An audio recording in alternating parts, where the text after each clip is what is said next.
1396년 한성 성곽이 완성됐을 당시 성곽의 길이는 총 18km. 취재팀은 현재 서울에 남아있는 성곽의 흔적을 찾아보기로 했다. 조선 초기엔 한성의 남쪽 정문이었지만 지금은 서울의 한복판이 된 남대문. 성문만 덩그마니 남아있을 뿐 성곽이 있어야 할 자리는 도로가 차지하고 있다.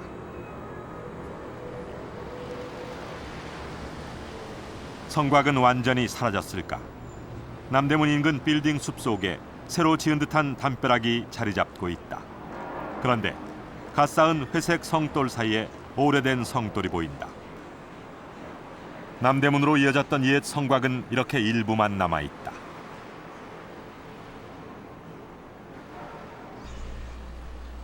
한성의 서대문인 도니문과 그 일대의 성곽 흔적은 전혀 찾을 수 없다.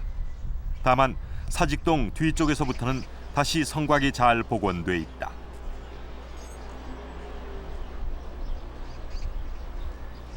그리고 그 성곽은 인왕산 위쪽 산비탈로 길게 이어져 옛 모습을 짐작해 한다.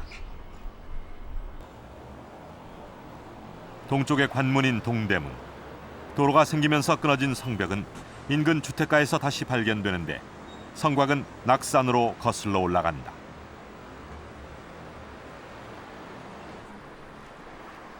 북악, 인왕, 남산과 함께 서울을 둘러싼 4개의 산 중 하나인 낙산의 능선을 따라 나지막한 서울 성곽이 흐른다. 성문이 통로라면 성곽은 경계이다. 조선시대엔 이 성곽이 도성의 안팎을 구분지어 주었다.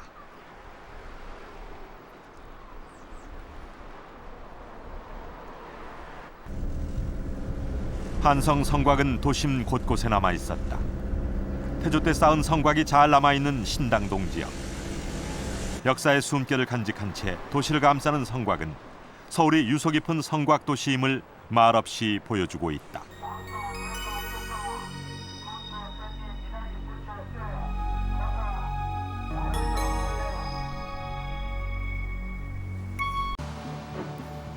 전체 18km의 성곽 중 현재 남아있는 성곽은 약 12km. 남아있는 성곽을 이으면 끊어진 성곽의 위치가 확인된다. 북악과 남산, 인왕과 낙산을 잇는 18km의 성곽. 이것이 600년 전 한성 성곽이다. 저는 지금 600년 전의 과거와 만나고 있습니다. 제 옆으로 이렇게 길게 이어져 있는 이 성벽이 바로 조선이 한성을 수도로 정하고 지은 한성 성곽의 일부입니다. 어떻습니까? 이 성곽이 있는 풍경, 봄의 정취와 어우러져서 고즈넉하고 운치 있어 보이지 않으신지요? 수도의 건설, 그 중에서도 한성 성곽의 건설은 조선왕조 최대 개국 프로젝트였습니다. 그런데 장장 18km에 달하는 이 성곽을 당시 사람들은 어떻게 건설했을까요? 성벽에 새겨져 있는 글자 속에 그 실마리가 있습니다. 성벽의 한 성돌 위에 글씨가 새겨져 있습니다. 그런데 육안으로는 어떤 글씨인지 도저히 파악하기 힘들 정도로 희미합니다. 서울역사박물관팀의 도움을 얻어 탁본을 해보기로 했습니다. 탁본은 돌이나 나무 위에 새겨진 글씨를 원형대로 뜨는 방식으로 먼저 성돌 위에 물을 뿌려 창호지를 밀착시킵니다.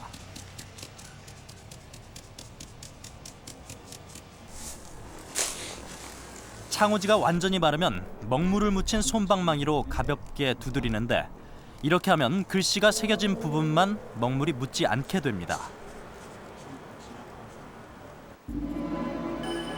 탁본을 마치자 성돌 위에 새겨진 글씨가 선명하게 드러났습니다. 곤자 600척. 곤자 600척이다 그러면 옥출곤강 해서 천자문의 47번째 글자라서 여기서 47구역 600척이다라는 걸 표시하는 것이죠.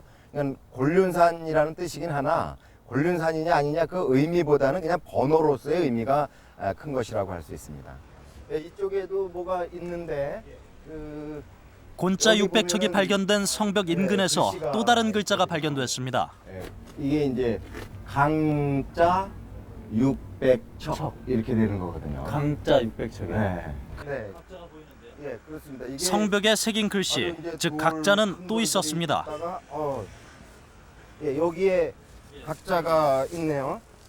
예. 잘 보이지는 않는데. 잘 안 보이는데 그냥 이렇게 면을 다듬느라고 쪼은 건지 여기도 그렇고요. 예.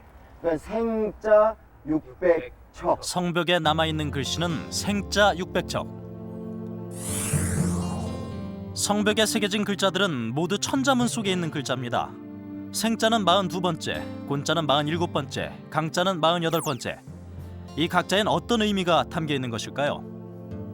도성에 보면은 무순자 600척 이래서 이제 글자들이 쭉 몇 군데 확인이 되는데 그것은 그 도성을 쌓으라고 이제 계획을 하고 할 때 그 백악산 정상에서부터 시계 방향으로 600척 단위로다가 번호를 매겼습니다. 예. 근데 그 번호를 매기는 것을 1, 2, 3, 4 이거로 하지 않고 천자문에 따라서 천지, 현황 이렇게 쭉 나가면서 번호를 매겨서 97번째 조자에서 끝났는데 요 글자들은 이제 태조 때 도성을 쌓으려고 계획을 할 때 구역 번호 매긴 것이라고 정리할 수 있겠습니다. 각자의 의미는 조선왕조실록을 통해 보다 정확하게 파악할 수 있었습니다.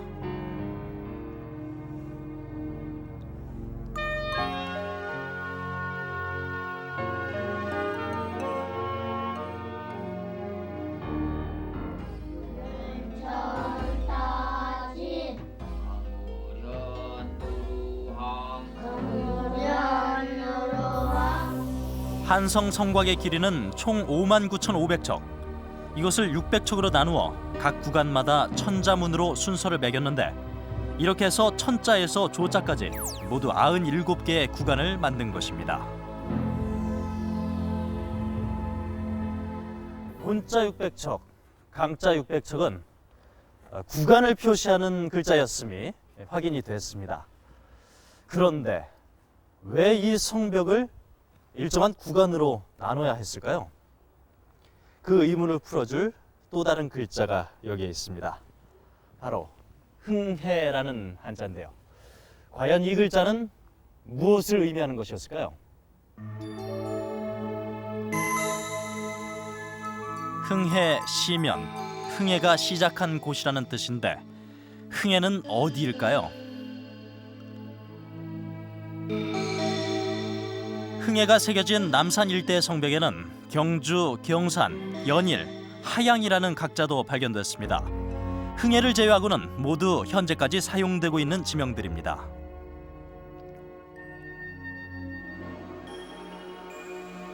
조선시대 고지도에서 흥해를 찾아봤습니다. 지금의 영덕 지역에 흥해란 지명이 보입니다. 여기서 주목할 점은 흥해를 포함해 모두 경상도 지역의 지명이란 사실입니다.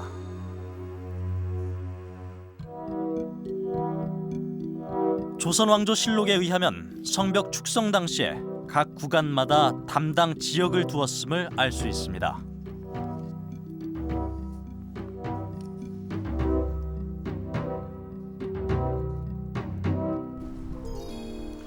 즉, 동대문에서 남산으로 이어지는 지역은 경상도 담당 구역이었고 그래서 그 지역의 지명이 성벽에 새겨졌던 것입니다.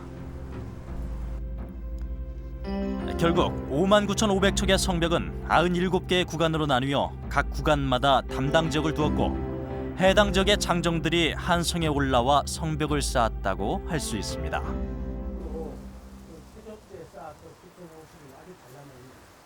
그런데 한성 성곽엔 각자 이외에도 특이한 점이 또 하나 있습니다. 이처럼 하나로 이어진 성벽에 서로 다른 축성 방식이 나타납니다. 한쪽은 비교적 돌을 잘 다듬은 다음 큰 돌에서 작은 돌 순으로 정교하게 쌓아나갔습니다. 그런데 다른 한쪽은 크고 작은 돌을 거친 상태로 그대로 쌓아 올렸습니다. 태조 때 축조했던 성곽은 규격이 일정하지 않고 다양한 크기의 깬돌을 가지고 사용했기 때문에 어떤 보면 그 난석 쌓기, 그러니까 큰 규칙이 없이 쌓는 형식으로 이렇게 나타나는 대신에 세종 때에 축조했던 것은 규격이 일정하게 규격이 크고 적은 것이 그 순서가 있게 그렇게 축조했습니다. 예를 든다면 아래쪽은 크고 위로 올라가면서 차츰 작아지는 그런 성도를 잘 가공해서 축조했는 그런 특징을 보이고 있습니다. 이렇게 방향으로 되어 있는 돌은 태조 5년에 완공된 한성 성곽은 세종대에 대대적인 개축 공사가 이루어지고 임진왜란 이후인 숙종 시대에 다시 한번 대규모 개축 공사가 진행됩니다. 전쟁으로 인해 성곽의 많은 부분이 무너져 버린 것입니다. 이렇게 네모진 돌의 축성은 숙종 때 쌓은 수법인데요. 이 성을 수리하기 위해서 외부에서 이렇게 규격화된 돌을 주문해 가지고 생산을 해서 이렇게 축조한 겁니다. 축조한 특징을 보면 아주 규격화되어 있기 때문에 돌과 돌 사이에 쪽돌도 없고 요 매 돌을 이렇게 약간 기울여 가지고 수직에 가깝게 쌓았기 때문에 가장 급경사로 쌓는 그런 특징을 가지고 있습니다. 태조와 세종, 숙종에 걸쳐 축성된 한성 성곽. 후대로 갈수록 축성 방식이 발전하면서 성곽은 점점 더 견고해졌습니다.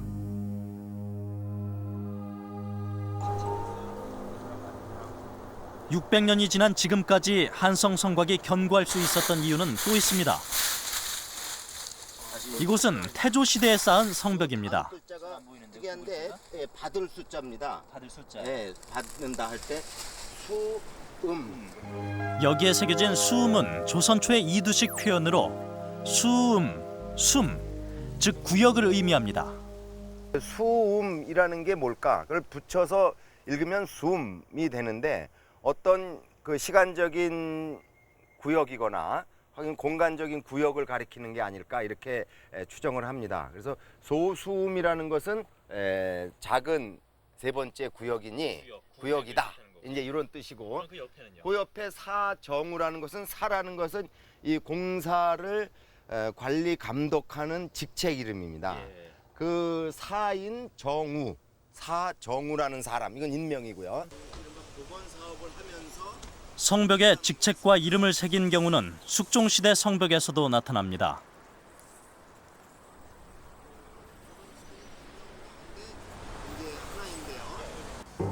훈국은 훈련도감을 가리킵니다.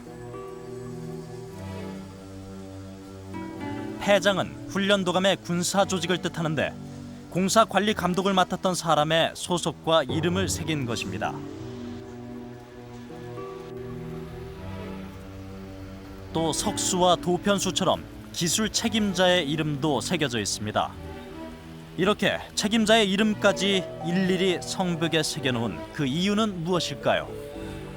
공사 관리 감독 책임을 맡았던 훈련도감이라고 하는 그 군대 조직의 책임자들과 또 실제 공사 기술자들인 석수들의 책임자들의 이름이 새겨져 있어서 책임지고 감독하고 책임지고 공사를 해라 하는 오늘날로 이야기하자면 이제 공사 실명제라고 할 수 있는 그런 것을 보여준다고 할 수 있습니다. 실제로 태조실록에는 공사 실명제를 뒷받침하는 내용이 기록돼 있습니다.